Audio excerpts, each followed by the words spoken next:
Greetings and salutations to our podcast audience. Welcome to episode 168. We made it, but you did not call them a fine podcast audience. Really? You just said to our podcast audience. I'm so sorry. They have somehow Jason's distracted. I'm so sorry. A little They have- distracted. That was not intentional. diminished in your esteem of them. Well, thanks Well, for pointing that out to me. You know, Jason hates our audience. Yeah, well, you know. You just have a loathsome relationship. It's a little contentious. I wouldn't say that. Honestly, I don't know who half of them are, so how can I hate them? That's true. I always imagine I'm talking to a specific person. Okay. Who are you talking to today? Yeah. I don't want to say their name. Okay. But I do have a person in Would you name. tell us off mic? Nope. Oh, yeah. Off mic? Absolutely. Okay. Very good. That shows character in head right there. Yeah, off mic for sure, I will tell you. I did find out over the past couple of weeks that my brother is a regular listener to this podcast. Hey, Brad. Hi, Brad. You know, next podcast, Brad, talking to you. Not this Let's one. see what's the No, what's the- I already had a person for this one. Why do we have to switch? All right, Ed's got his person. So let's get to the question. How about that? For our fine podcast audience. Good. I'm glad. Now I feel I better. cleared that up. I right. wanted to make sure. I didn't want anyone to be holding any grudges. I wouldn't either. I'm glad You know did. there are people out there that because you didn't call them fine, there are relationships I have that are that way that Really? if I would Ooh. if I normally said fine, it's a fine day, they'd go, well, why isn't it a great day? Man, if you have relationships that are that tenuous, you're better than me because anything that's that tenuous, they got mad at me a long time ago. They're no longer around. They Why already isn't it decided, great? wow, I Yeah. can't be around them. All right. Question. Y'all ready? Yeah. Ready for this one? It's a well, at one time it was pertinent in our culture. I'm not so sure how pertinent it is now, but here it is because it came in several weeks ago. I'm sure you guys have heard of the campus revivals going on across the country at Asbury, Samford, etc. What is your thought about this, and why is it happening on college campuses? Now, I say, is it pertinent because aren't these revivals done by now? I don't know that At- they're at our done because I recording? think there was like yes, the Asbury one is Yes, done. it is. They shut it down. They shut her down. They said Too we're much not revival. we're not doing this anymore. Okay. But I think Your parents paid for you to go to college. Yes. I think what some of the coverage I saw on it, what I think is interesting about it is I don't know that it's unique to college campuses, and I don't know that it's unique in this current period of time that there are always these kind of things going on where there's a clear, at least to the people who are there, movement of the spirit in interesting ways. But for whatever reason, this particular one has been really highlighted. And so Well, and from what I heard, Asbury University has had many of these. In fact, interesting. we have It's not the first we have a very good friend, two good friends who are alumni of Asbury, and from what I have heard from him, that this happens pretty much every generation or so. Former producer Bill That's right. Yeah. Bill's an Asbury grad. might still be a listener. I doubt it. Got it.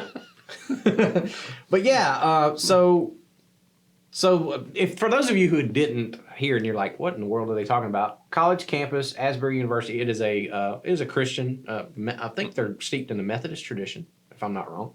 I think they're a Methodist school. Anyway, they had a chapel service a few months back, and the chapel service just didn't end. It continued, and I think it went for 3 weeks. Something like that. Basically, people continued to come into worship. Yep. They kept bringing in different worship leaders, and And then people started flocking from everywhere, all over the country, even the world, from what I heard. Yeah. I did listen to a couple podcasts about it.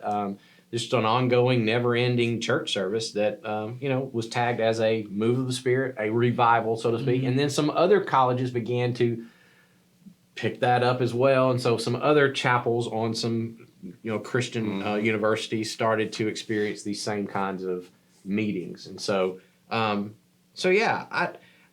thought about this is I'm always kind of, I don't want to say skeptical. I don't know if that's the right word, but I hold my judgment based on because I don't want to make a quick judgment about, because A, I'm not there. I'm not experiencing it the way the people who are there are experiencing it. And I always think these kinds of things often can get overblown into something that they maybe not are. And for me, I would hope to see something more than just a long church service out of it.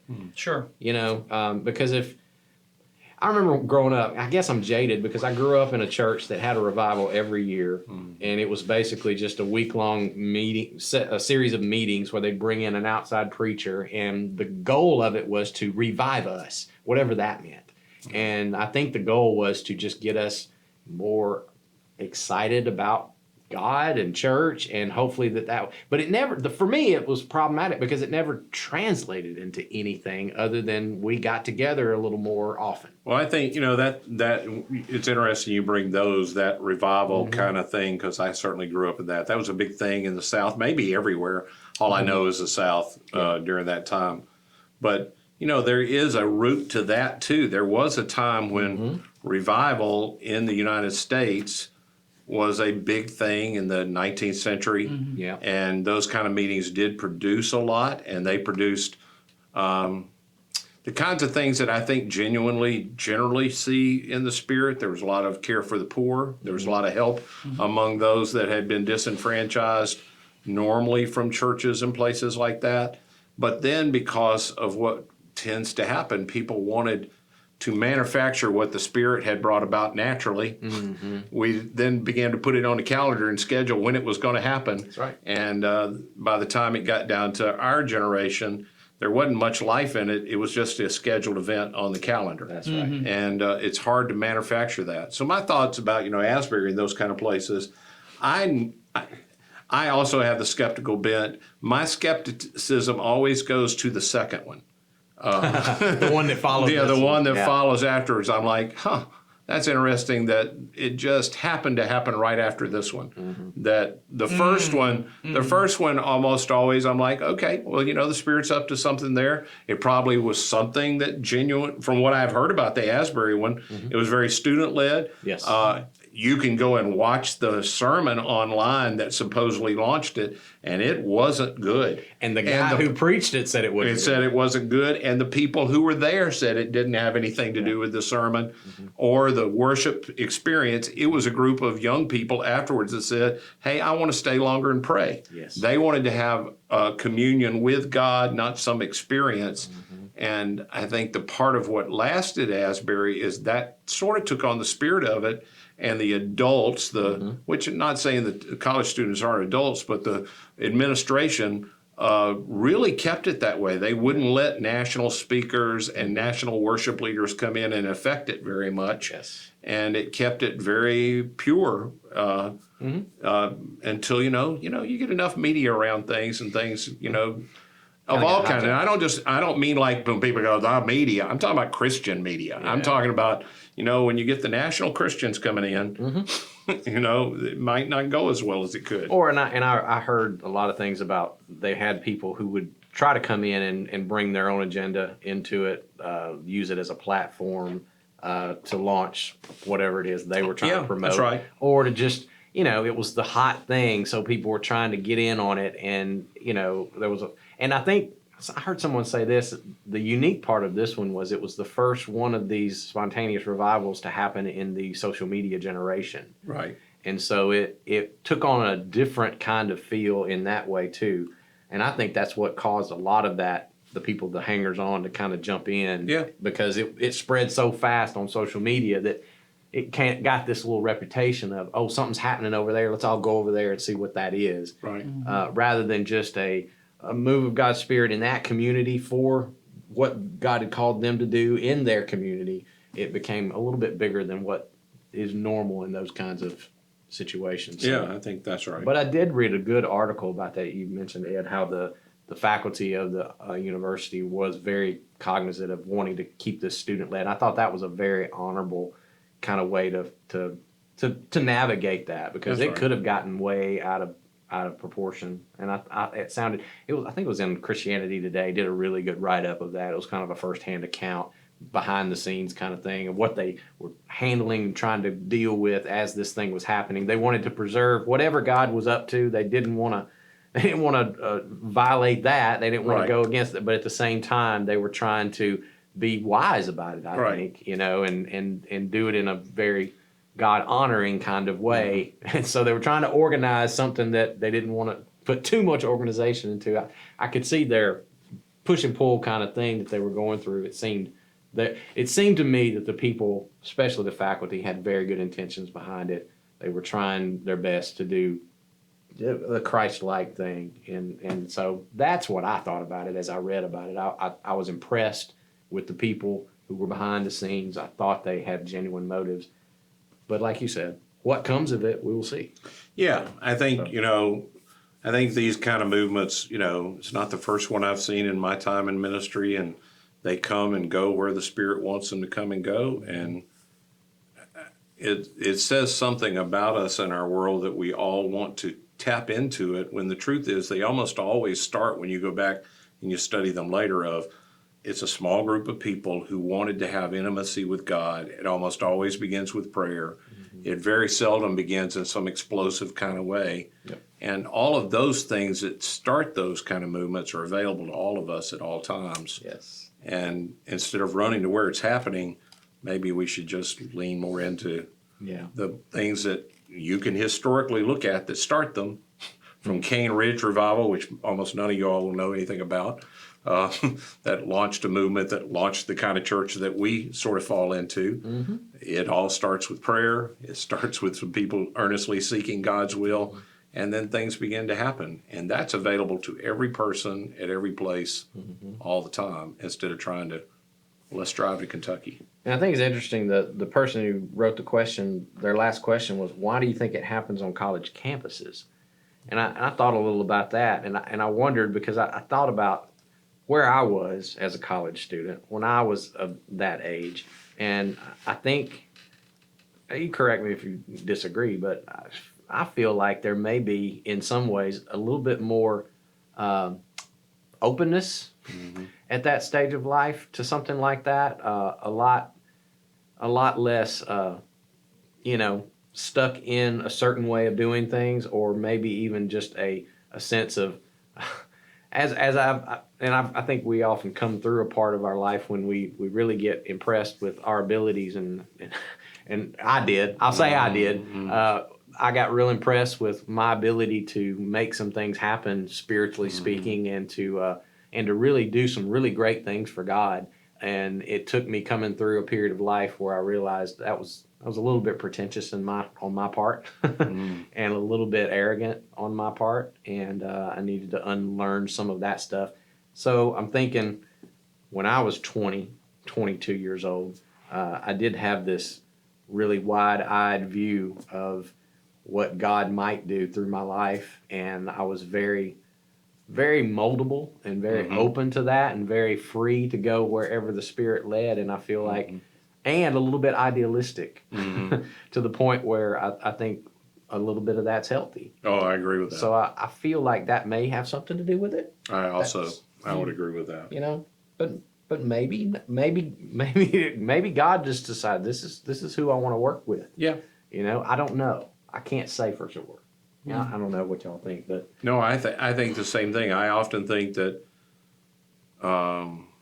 the longer we've been followers of Jesus and we've seen things, we think we know how everything works. yeah, So we limit what we think God can do, and so we just don't ask for things, and we're not open.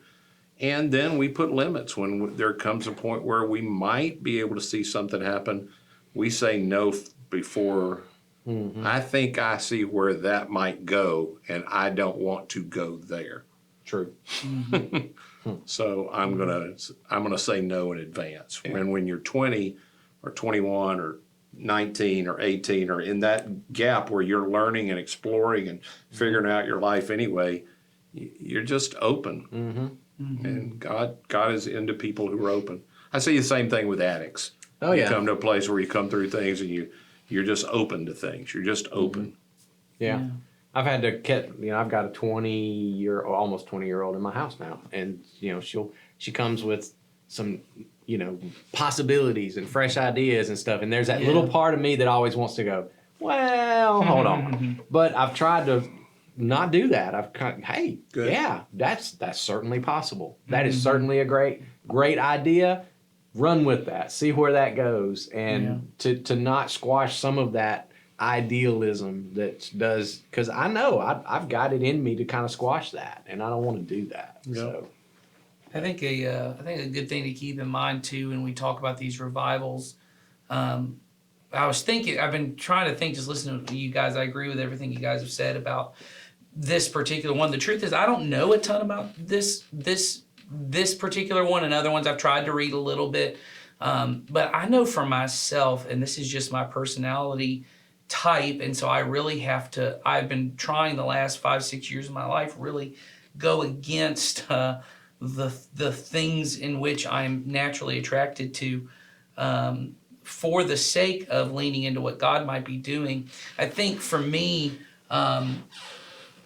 there is an attraction, and I see it a little bit with people in the way, the kind of obsession around these revivals. I mean, there was a lot of, at least, I was on Instagram at the time and seeing a lot of videos coming out and people talking about it, for it, against it.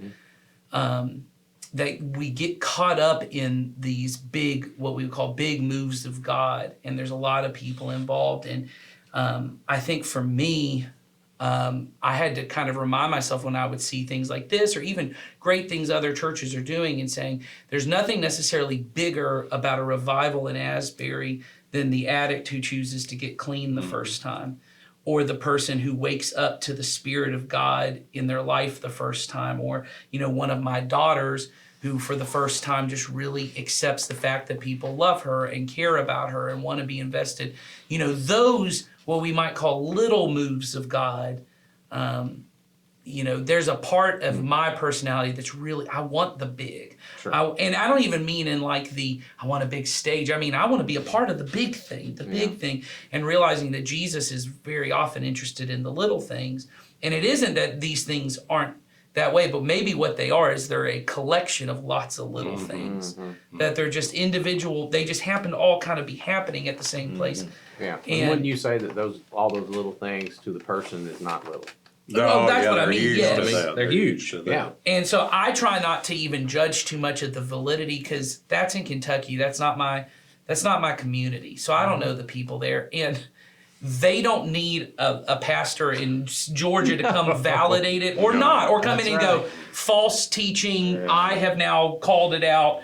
Either one, my opinion on it doesn't matter, because I'm not there. And what y'all were talking about earlier, which I think is very good, is that Spirit of God that's at work in, we believe, I would hope. I am just very optimistic.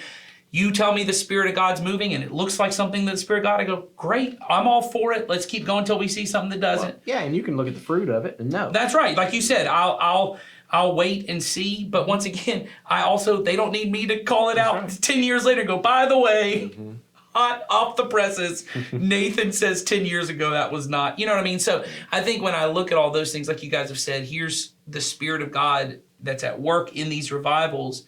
It's at work in those little practices we do. So I would just say, if you're a person who's just very attracted to the news around this, I don't think there's anything wrong with that. It may just be what you're interested in, but there may be something within yourself, like it is for me, that when I think of the work of God, I want it to be something big and extravagant. And what I have found, like you were saying earlier, Jason, about a lot of times when I'm really focused on, I want to, because I was a youth minister, so I wanted a lot of kids to know Jesus. And it wasn't about big numbers. In my heart, it was just, that's how I knew we were succeeding. If the numbers were going up and to the right, that's how you know you're succeeding and you're doing what God wants. And when I realized me being really invested in a group of people and being humble and faithful and willing to do what I need to do, if the Spirit of God moves in a big collective kind of way, then man, I hope I'm ready and willing to move in that way. But if he moves in little individual moments over the course of my life, I hope I'm ready for that too. And like you said, just being willing to take whatever the next step. So if you're, invest in this, and you go, man, I wish that could happen to me. It could happen to you. It just may not look like that. Sure. It may look like repentance. It may look like confession. It may look like serving the poor. It may look like doing all these other Holy Spirit things, and you may find that those little things in you turn out to be massive things. And I think it's important to point out, too, that at the end of the day, your long obedience in the same direction, right? Those daily moments of you pointing your feet toward Jesus and walking his way, at the end of your life is going to add up to something way bigger than what you now may feel that it is, and you may not need you just don't need a revival Right. for that. That's Well, right. and I think the thing that we miss in these little moments, I think part of the reason we get really caught up with the college campus thing too is there's been a feeling in our culture for a long time that young people, and it is true, are not as interested in church and not. And That's here's right. a whole group of young people who are. But I think about. We were talking about this in a meeting just before of a little old person in our church who has faithfully long obedience in the same direction and has had an impact on people in this church faith in ways they will never know and never be able to see. Maybe at one point in her life she was involved in a really big, grand move of God, but maybe it's just been the everyday, like I said on Sunday, her health is failing her right now. And on Sunday, there was something that moved in my spirit when I saw her. She stands when we say to stand and sing, and she goes, that's what I do in honor of Jesus. Yep. If I can physically do it, no matter how much, I'm going to do it. That speaks something to younger generations. It speaks something to us that it is a move of God. It is the Spirit of God at work. You're not going to be able to film it on TikTok and then it's going to blow up in a viral way. And I don't mean that to diminish. I don't want anyone. What's happening is great. I just don't want the big to overshadow the small. Yeah. And those things happen. Don't too. allow. It's that whole thing that we know is a poison in social media. Is I look at something and I see, then I go, "Wow, that's so great," and look at what I'm experiencing. Yeah, maybe and it's I not missed so out. great. Maybe I'm missing out on something, or I'm not as spiritual as I thought I was. Right. And just remember, you're looking at something that is not as real as you think it might be Right. when you look at. Or something it's like- real, but it just wasn't. Or it's it not wasn't for you. meant for Yeah. you. Like That's right. if you are open to the Spirit moving, He will move. Mm-hmm. It just may not feel like that, and it may not look like that. But the wind is blowing, Oh yes. and if you'll set, you'll catch it, and you'll end up places you did not expect to be, and it's a good thing. Yeah, that's right. Well, all right. Hey, before we leave and wrap up for today, I wanted to say for those of you who, or if anybody who's listening, have a question, we're in a place where we've got some open slots coming up in the next couple of weeks. So if you go ahead and click that link that's in the description and send your question in to us, you'll probably be hearing it in the next 3 weeks There you because go. we're getting to the end of my current list. So, that hadn't happened for a while. We've always just had questions lined up, ready to go. But So the Spirit of God might be moving. it might be you moving.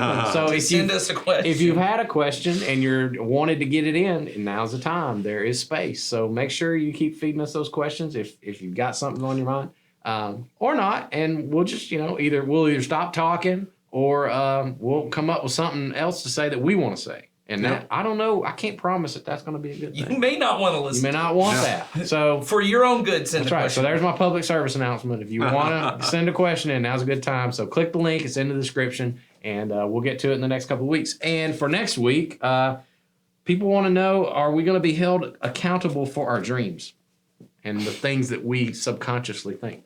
How does that work? Is God mad at your dreams? Maybe. That's the first time We're I've gonna heard. do- That's we're the gonna first do- time I've heard that question. We're going to do dream analysis I on the should have looked at podcast these questions. next week. So y'all be here for that. We'll see you.